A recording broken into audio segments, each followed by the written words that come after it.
तो जब जब आप किसी मेटल की सरफेस के ऊपर लाइट को स्ट्राइक कराते हैं या किसी रेडिएशन को स्ट्राइक कराते हैं तो ऐसे में उस मेटल की सरफेस पे से इलेक्ट्रॉन निकलना शुरू हो जाते हैं। ऐसे में उस मेटल की सरफेस पे से इलेक्ट्रॉन निकलना शुरू हो जाते हैं एंड इसी फेनोमेनन को कहा जाता है photoelectric effect. This is known as photoelectric effect. Okay, ये देखिए, ये यहाँ पर एक मेटल है।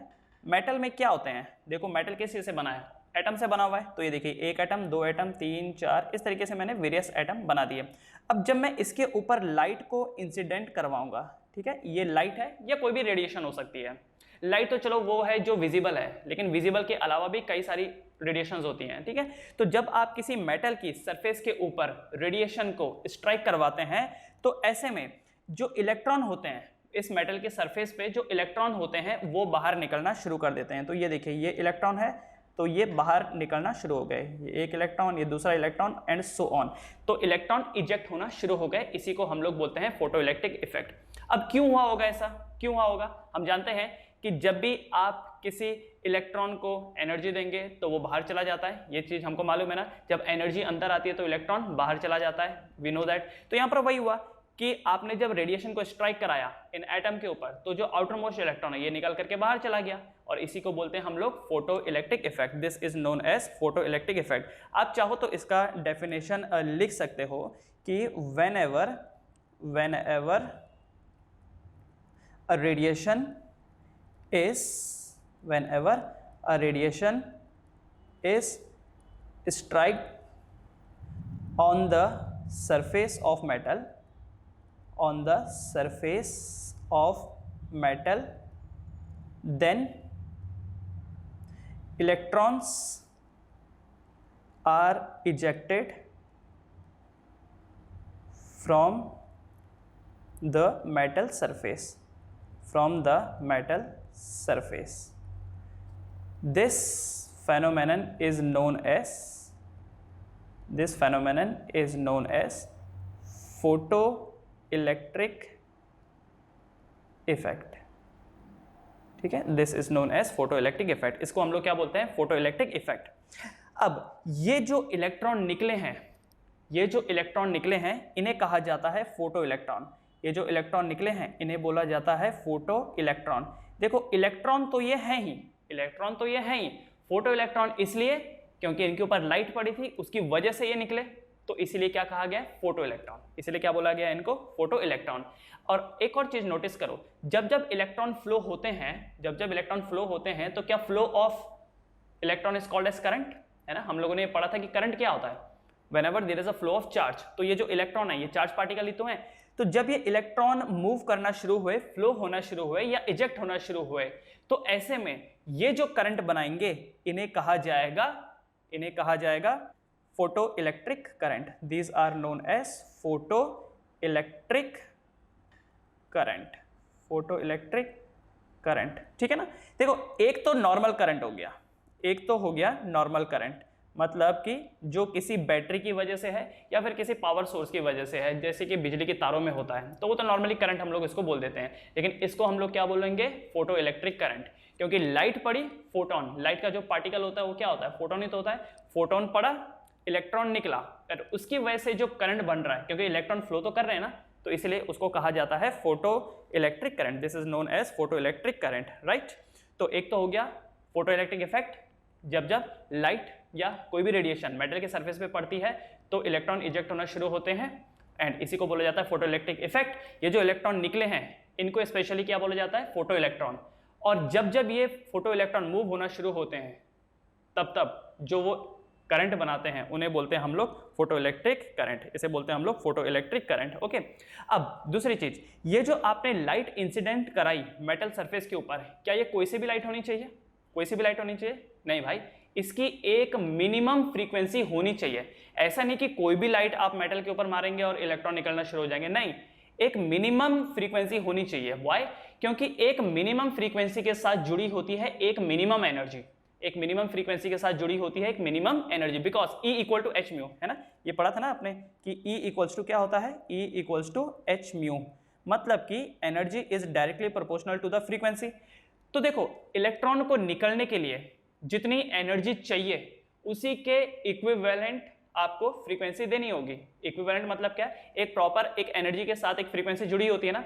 मान लीजिए अगर इलेक्ट्रॉनों को निकलना है आउटर ऑर्बिट में से, तो उसको 10 इलेक्ट्रॉन वोल्ट की एनर्जी चाहिए, तो 10 इलेक्ट्रॉन वोल्ट के पैरेलली कितना फ्रीक्वेंसी आपको देना पड़ेगा, वो तो आप E = h में से कैलकुलेट कर सकते हैं, राइट। तो ऐसा नहीं है कि मतलब कोई भी फ्रीक्वेंसी चलेगी, नहीं, उस इलेक्ट्रॉन को निकालने के लिए एक मिनिमम फ्रीक्वेंसी की जरूरत है। जैसे अगर उस इलेक्ट्रॉन को निकालना था, मान लीजिए ये जो इलेक्ट्रॉन है ये आउटर मोस्ट ऑर्बिट में है, इसको निकालने के लिए आपको 10 इलेक्ट्रॉन वोल्ट की एनर्जी चाहिए, तो 10 इलेक्ट्रॉन वोल्ट के इक्विवेलेंट कितना फ्रीक्वेंसी बनता है, कम से कम उतनी देनी पड़ेगी, तभी ये निकलेगा।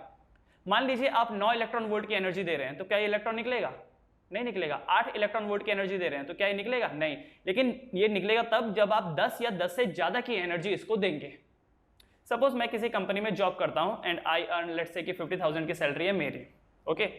तो कोई दूसरा कंपनी वाला ऑफर लेके आके आता है कि आप हमारी कंपनी ज्वाइन करिए, तो मैं उनकी कंपनी को कब ज्वाइन करूंगा? जब कम से कम वो मुझे 50,000 तो पे करें।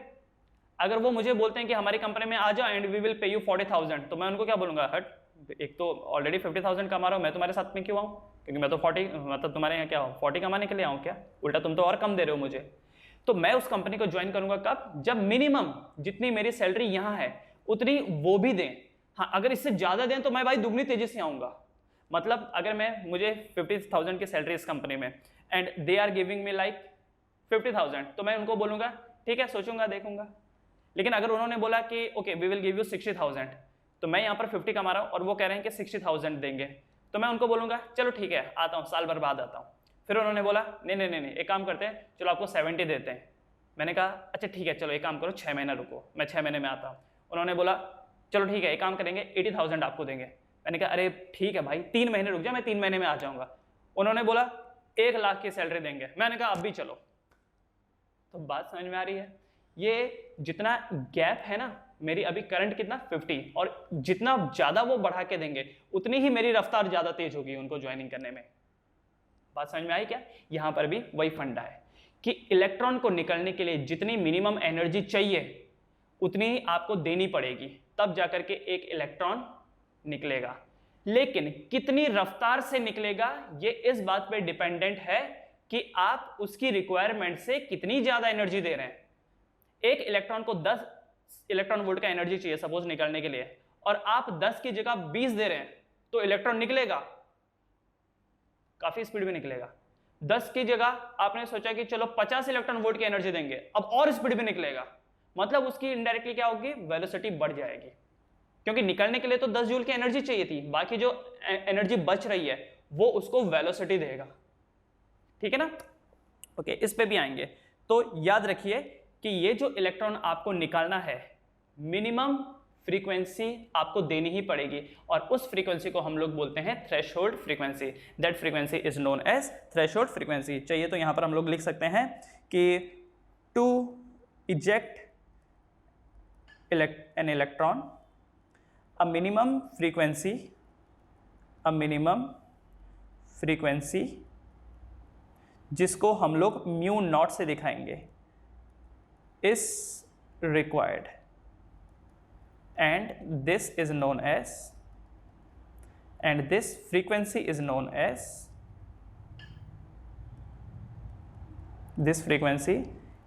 as threshold frequency। Threshold frequency, इसको क्या बोला जाता है? Threshold frequency. ठीक है, कम से कम कितनी फ्रीक्वेंसी की लाइट आपको उसके ऊपर प्रोजेक्ट करनी पड़ेगी कि वो निकले, is called as threshold frequency. इससे कम की अगर फ्रीक्वेंसी हुई तो वो नहीं निकलेगा। ओके, अच्छा, दूसरी चीज, आप थ्रेशोल्ड फ्रीक्वेंसी से जितने ज्यादा की एनर्जी देंगे, आप थ्रेशोल्ड फ्रीक्वेंसी से जितनी ज्यादा की एनर्जी देंगे उतना ही इलेक्ट्रॉन स्पीड में निकलेगा, तो ये देखिए, इसके लिए एक एक्सप्रेशन है। ये जो एक्सप्रेशन है वो है कि kinetic energy of electron is given energy minus threshold energy. तो जितना उसको चाहिए और जितना आप दे रहे हैं उसका जो डिफरेंस होगा वो इलेक्ट्रॉन की काइनेटिक एनर्जी को बढ़ाएगा, जैसे वो अगर 50,000 दे रहे थे, मैं यहाँ पे 50,000 कमा रहा हूँ, तो what is the difference? Zero. इस वजह से जो मेरी काइनेटिक एनर्जी होगी, जो मैं उनको बोल रहा हूँ कि मैं ज्वाइन करूंगा, देखूंगा, सोचूंगा, तो काइनेटिक एनर्जी मेरी जीरो है, मैं उनके ऐसा सच कुछ खास इंटरेस्टेड नहीं है। लेकिन जब उन्होंने बोला कि 60 पे करेंगे हम, तो 60 माइनस 50, मेरी रिक्वायरमेंट थी 50, उन्होंने मुझे 60 दिया, तो 60 माइनस 50 कितना? 10,000। ये जो एक्स्ट्रा मुझे मिल रहा है, इसकी वजह से मैंने उनको बोल दिया कि चलो मैं साल भर में आता हूं। बाद में जब उन्होंने बोला कि I will pay you 70, we will pay you 70, तो 70 माइनस 50, ये जो 20,000 है, इसकी वजह से मैं और स्पीड में उनकी तरफ जा रहा हूं। मैंने उनको बोला चलो ठीक है, साल भर नहीं, अब 8 महीने का टाइम दे दो। तो जितना ज्यादा वो लोग बढ़ा रहे हैं सैलरी और जितना ज्यादा गैप क्रिएट हो रहा है, उतनी ही मेरी वेलोसिटी बढ़ गई है। चलो, जब उन्होंने बोला 1 लाख देंगे, भाई भाई भाई एकदम चल जाओ। ठीक है, ये क्लियर ना? तो काइनेटिक एनर्जी, ये जो इलेक्ट्रॉन निकल रहा है, इसकी काइनेटिक एनर्जी डिपेंड करेगी कि कितना रिक्वायरमेंट था और कितना दिया जा रहा है, मतलब कितना दिया जा रहा है माइनस कितना रिक्वायरमेंट था, और ये डिफरेंस जितना ज्यादा होगा उतनी काइनेटिक एनर्जी ज्यादा होगी। तो क्या मैं काइनेटिक एनर्जी को हाफ mv² लिख सकता हूं? हाफ mv² लिख सकता हूं, और ये जो v है ना, ये मैक्स होगा, this is the v max. Why v max? Because आपको मालूम है ना कि कुछ ना कुछ सिस्टम में एनर्जी लॉस होता ही है। जब भी आप किसी एक प्रोसेस से दूसरे प्रोसेस की तरफ बढ़ते हैं, तो सिस्टम में कुछ ना कुछ एनर्जी का लॉस होता है। तो इस वजह से यहां पर v मैक्स लिया हुआ है। क्यों? कि मैक्सिमम आउटपुट, कि this will give you maximum मिलेगा, इससे कम ही, अगर एनर्जी का लॉस नहीं हुआ होगा तो आपको इतना मिलेगा मैक्सिमम। ठीक है, एनर्जी को लॉस को कंसिडर करते हुए यहां पर मैक्सिमम लिखा हुआ है। गिवन एनर्जी क्या होगी? h mu.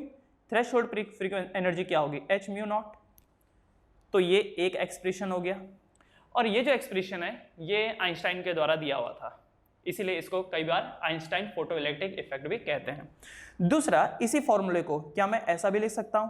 Half mv² max equal to hc by lambda minus hc by lambda naught. जिस तरीके से mu naught is the threshold frequency, उसी तरीके से lambda naught is the threshold wavelength. क्योंकि देखो, हो सकता है क्वेश्चन देने वाला आपको फ्रीक्वेंसी के टर्म्स में दे, हो सकता है वो वेवलेंथ के टर्म्स में दे, तो आपको दोनों ही चीजें पता होनी चाहिए। कई बार ऐसा हो जाता है कि गिवन एनर्जी वो फ्रीक्वेंसी के टर्म्स में देता है और थ्रेशोल्ड एनर्जी के लिए वो वेवलेंथ देता है। तो ऐसे में गिवन एनर्जी के लिए लिखोगे आप h म्यू और थ्रेशोल्ड एनर्जी के लिए लिखोगे hc बाय लैम्डा। ओके, तो ये जो दोनों एक्सप्रेशन है इसको याद रखिएगा, एंड इसके ऊपर क्वेश्चन बन करके आते हैं। ठीक है ना? तो अभी करेंगे इसके ऊपर क्वेश्चन। एक और चीज समझ लीजिए, ये जो इलेक्ट्रॉन निकलेंगे, इनकी इंटेंसिटी क्या होगी? इनकी इंटेंसिटी मतलब आई मीन टू से कि कितने इलेक्ट्रॉन निकलेंगे, ये इस बात पे डिपेंड करता है कि आप कौन सी इंटेंसिटी वाली लाइट उसके ऊपर प्रोजेक्ट कर रहे हो। एक बार फिर से सुनो कि यहां पर जो नंबर ऑफ इलेक्ट्रॉन्स निकलेंगे, ये डिपेंड करेगा depends on intensity of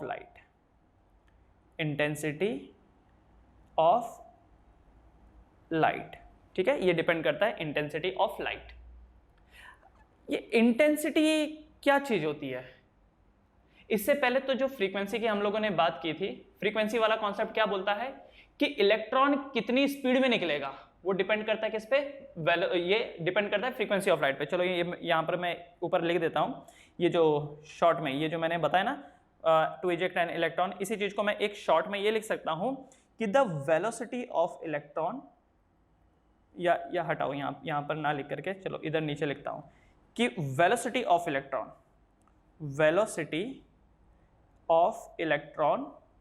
depends on frequency of incident light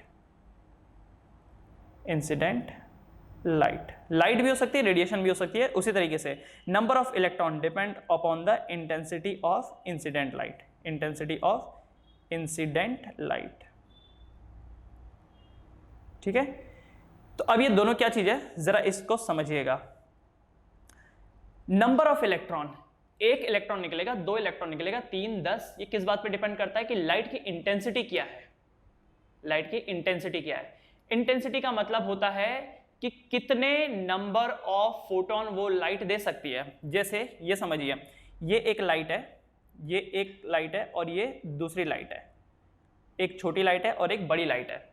ये जो छोटी वाली लाइट है ये 200 फोटोन प्रोड्यूस कर रही है पर सेकेंड। एग्जाम्पल के लिए ये जो पहली वाली लाइट है ये 200 फोटोन रिलीज कर रही है पर सेकेंड। ये जो दूसरी वाली लाइट है ये 400 फोटोन इजेक्ट कर रही है पर सेकेंड। अब आप एक चीज सोचो, अगर पहली वाली लाइट के सामने मैं एक मेटल रख दूंगा तो क्या होगा कि 200 फोटोन जब इसके ऊपर पड़ेंगे तो 200 ही तो इलेक्ट्रॉन रिलीज होंगे, है कि नहीं? 200 ही तो इलेक्ट्रॉन रिलीज होंगे। जबकि ये जो दूसरी सिचुएशन है, जब इसमें 400 फोटोन मेटल के ऊपर पड़ेंगे तो 400 इलेक्ट्रॉन एमिट होंगे, 400 इलेक्ट्रॉन एमिट होंगे, मतलब फोटो इलेक्ट्रॉन एमिट होंगे। तो याद रखिएगा, जब भी कोई बोलता है इंटेंसिटी, लाइट इंटेंसिटी, तो समझ जाइए कि सिंपल शब्दों में वो ये कहना चाहता है कि पर सेकेंड वो लाइट कितने फोटोन प्रोड्यूस कर रही है। अब आप, ठीक है, आपको इस रूम में नहीं दिखाई दे रहा होगा, आप अपने घर में देखिए, दो लाइट आपको कंपेयर करना है। एक वैसी लाइट जो थोड़ी डिम लग रही हो आपको, और एक वैसी लाइट जो थोड़ी ब्राइट लग रही हो। दोनों में फर्क किस चीज का है? इंटेंसिटी का फर्क है। जैसे आपके बाथरूम में जो लाइट लगी होती है वो कैसी होती है? थोड़ी डिम होती है, 5 वॉट की होती है, डिम लाइट होती है। लेकिन वही जो हॉल में लगी होती है वो 20 वॉट की होती है, वो ब्राइट होती है तो दोनों ही व्हाइट कलर की। ये जो दोनों लाइट हैं दोनों ही व्हाइट कलर की है, मतलब दोनों की फ्रीक्वेंसी सेम है। वैसे देखा जाए तो जो व्हाइट कलर है ना, it is the combination of all 7 colour, ठीक है। चलो मान लो कि व्हाइट की अपनी एक फ्रीक्वेंसी है, क्योंकि दोनों व्हाइट है तो दोनों की फ्रीक्वेंसी सेम है।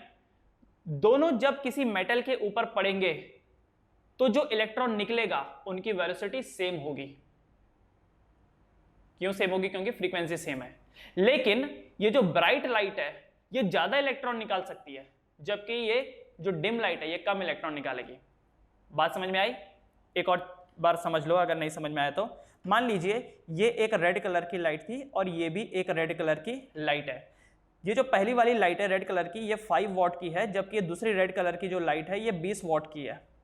दोनों जब एक मेटल के ऊपर टकराएंगे, ये एक मेटल है और ये दूसरा मेटल है, जब दोनों टकराएंगे तो क्या होगा कि ये जो रेड लाइट 5 वॉट की जब मेटल से टकराएगी तो जो इलेक्ट्रॉन रिलीज होंगे ना वो कम संख्या में होंगे, एंड ये जो सेकंड केस में जो इलेक्ट्रॉन रिलीज होंगे ये ज्यादा संख्या में होंगे। क्यों?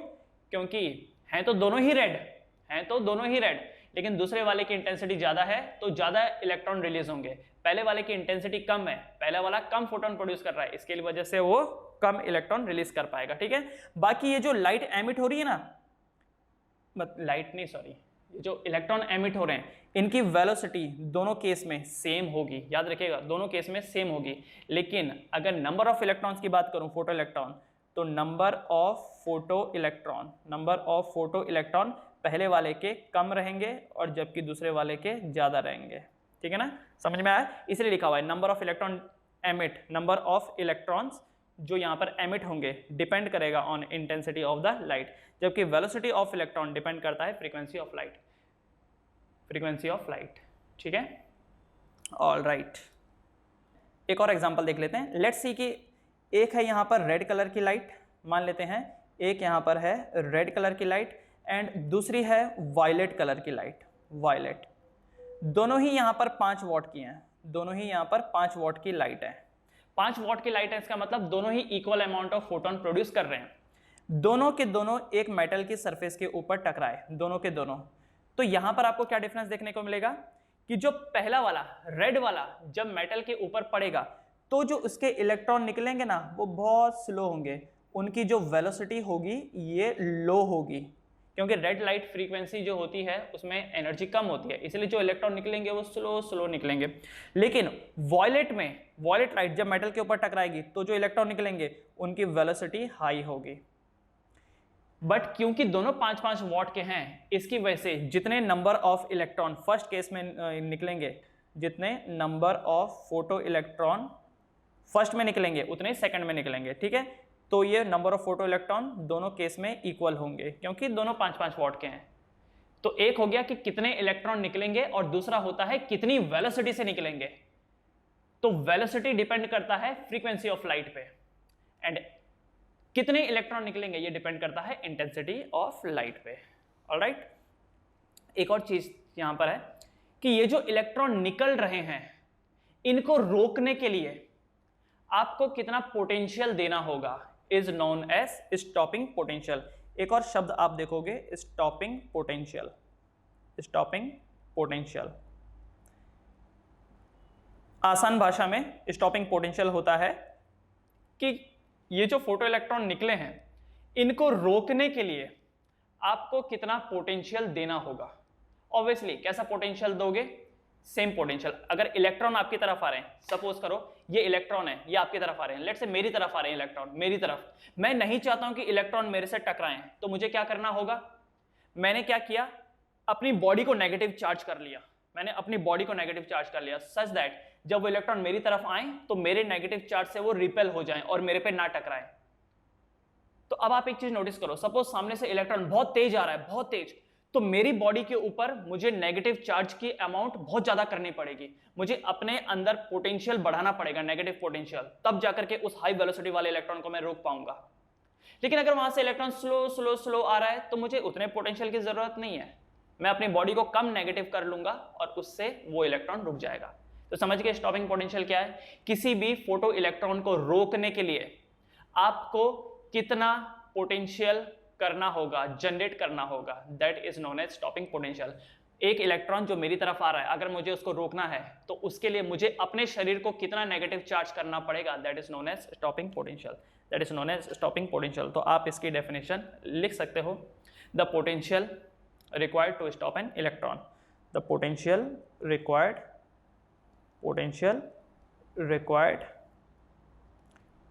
to stop a photoelectron is known as stopping potential, okay? तो चलिए अब इसके ऊपर कुछ क्वेश्चंस करते हैं। क्वेश्चन लिखिए कि a light of, क्वेश्चन है a light of frequency, sorry, a light of wavelength, a light of wavelength 700 nanometer incident on a metal of threshold wavelength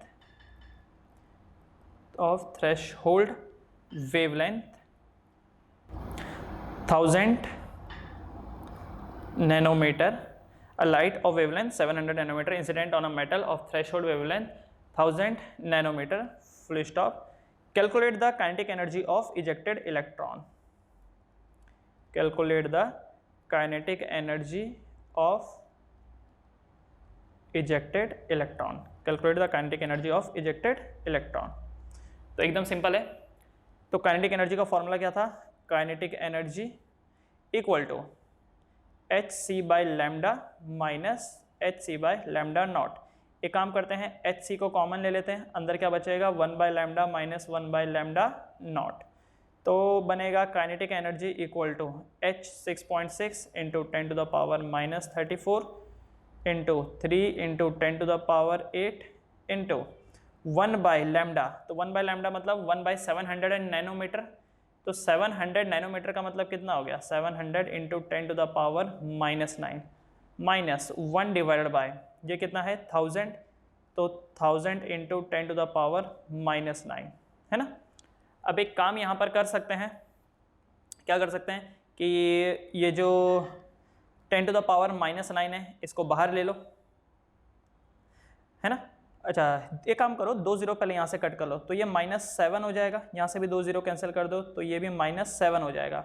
उसके बाद आप ये कर सकते हो कि 6.6 into 10 to the power -34 into 3 into 10 to the power 8 common ले लो, कॉमन क्या आ जाएगा 1 divided by 10 to the power -7 और अंदर क्या बचेगा 1/7 माइनस 1/10 ना, 1/7 माइनस 1/10। उसके बाद बस क्रॉस मल्टीप्लाई करिए 10 माइनस 1, तो मतलब ये बन जाएगा 6.6। अच्छा इसको इससे कैंसिल कर दीजिए, 10 टू द पावर -7 से 34 कैंसिल हो जाएगा, है ना। तो ये कितना बनता है 7, 27, ये बनेगा -27, ठीक है ना। तो 6.6 into 10 to the power -27 into 3 into 10 to the power 8 into 10 - 7 3 divided by 70 and this will be the kinetic energy. आगे की जो कहानी है वो मैं आप पे छोड़ता हूँ, आप इसको कर लीजिए और आंसर किस में आएगा, जूल्स में आएगा। मान लीजिए इसी क्वेश्चन में अगर आपको पूछा होता कि what is the velocity of electron, चलो ऐड कर देते हैं, also calculate velocity of electron, also calculate velocity of ejected electron, velocity of ejected electron. तो वेलोसिटी ऑफ इजेक्टेड इलेक्ट्रॉन क्या होगी, तो काइनेटिक एनर्जी होता है ना ½ mv² इक्वल टू ये है, तो 6.6 into 10 to the power -27 into 3 into 10 to the power 8 into 3/10 into 3/10। तो हम यहाँ पर 10 भी नहीं है, 70 है ये, है ना। तो हम यहाँ पर v² क्या करेंगे, तो हाफ इधर मल्टीप्लाई हो जाएगा, 2 into 6.6 into 10 to the power -27 into 3 into 10 to the power 8 into 3/70। m नीचे आके डिवाइड हो जाएगा और m की वैल्यू कितनी है, तो इलेक्ट्रॉन का मास कितना होता है 9.1 इंटू 10 टू द पावर -31। उसके बाद v² उधर चला जाएगा तो क्या बन जाएगा, रूट बन जाएगा, this will become the root. So this will be the velocity, और ये भी कौन सी velocity, maximum velocity, this will be the maximum velocity of ejected electron, this will be the maximum velocity of ejected electron, ठीक है। अब यही जो क्वेश्चन है दूसरा कैसा आएगा, काइनेटिक एनर्जी दिया होगा, थ्रेशोल्ड एनर्जी दिया होगा, आपको बोलेगा कि गिवन एनर्जी क्या है, मतलब तीन ही यहाँ पर है, एक काइनेटिक एनर्जी, एक गिवन एनर्जी और एक थ्रेशोल्ड एनर्जी। कोई से भी दो चीजें दी होंगी और तीसरी आपसे पूछ लेगा, ओके। कई बार ये भी होगा कि काइनेटिक एनर्जी में डायरेक्टली काइनेटिक एनर्जी नहीं दिया होगा, वेलोसिटी दिया होगा, तो काइनेटिक एनर्जी खुद कैलकुलेट करना पड़ेगा आपको। तो वेलोसिटी दिया मतलब कि ½ mv² कर दो तो काइनेटिक एनर्जी आ जाएगा, ऑलराइट। तो ये जो क्वेश्चन है ये बड़े सिंपल यहाँ पर बनते हैं।